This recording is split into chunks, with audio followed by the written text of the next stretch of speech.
back to Midday Kentucky. Now, you may have heard about emotional support animals, but what exactly are they and who can they help? We've got Frank from Jessamine County Animal Care and Control and is here to tell us more. Frank, thanks for coming to the show. Well, thank you. You've got a little partner with you today. This is Paramore. She came with us today. Paramore's just making herself at home. I like this. She's already stolen our hearts. Yeah. She's amazing, and she is not an emotional support dog at this point. No, she isn't. She's just a regular companion animal. Paramore. She always wants a little love, a little scared attention. her. Yeah.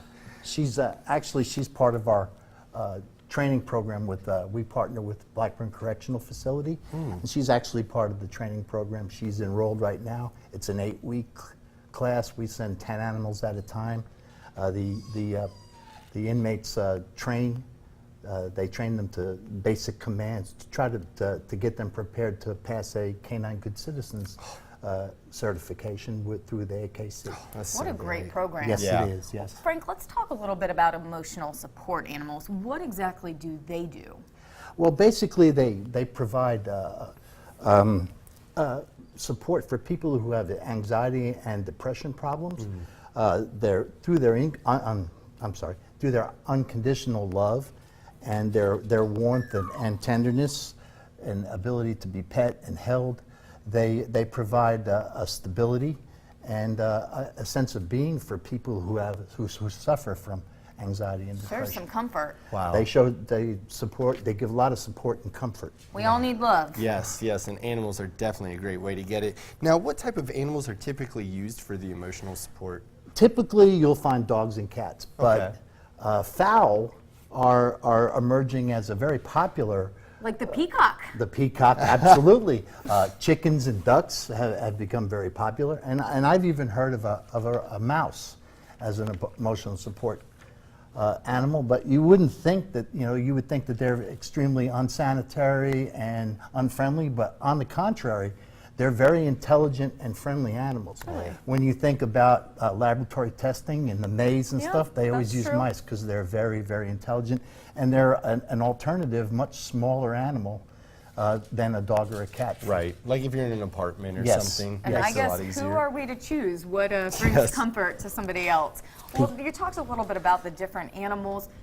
I'm guessing an emotional support animal doesn't go through training. What's the difference between that and a service animal?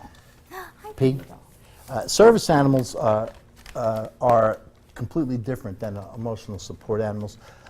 According to the Americans with Disabilities Act, emotional support animals are not service dogs. Right. Service dogs provide a specific task or job for a person with a disability, such as pushing a wheelchair or picking up something that falls on the floor. So for an amputee, of course, there's always the guide dogs for the blind. They're the most popular.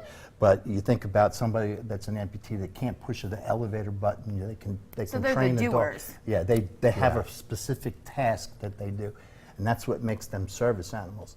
And even though you can get a doctor's note, or you can go online and purchase a certificate, or you can buy all kinds of vests, emotional support animals are actually not service animals. Well, here's the real question: is how do you know which animal's right for you when you're looking for an emotional support animal? Well, the first thing you should do is you should think about your own personality and what your likes and dislikes. Are you a social person? Are you outgoing? Do you like to, be expressive? So in that case, maybe a dog would be better for you. But if you're reserved and you're very quiet and you're not an outgoing person, maybe then you should think about a cat. Or a duck. I think you'd need a duck. Frank, thank you so much. Great advice. And P here is up for adoption, right? She's looking for a home. She's at our shelter in Jessamine County. She's an 8-month-old pit mix. She's available for adoption. And thank you so much for having us. She's great. We love having you on. We love when the animals are on the show. Thank you so much.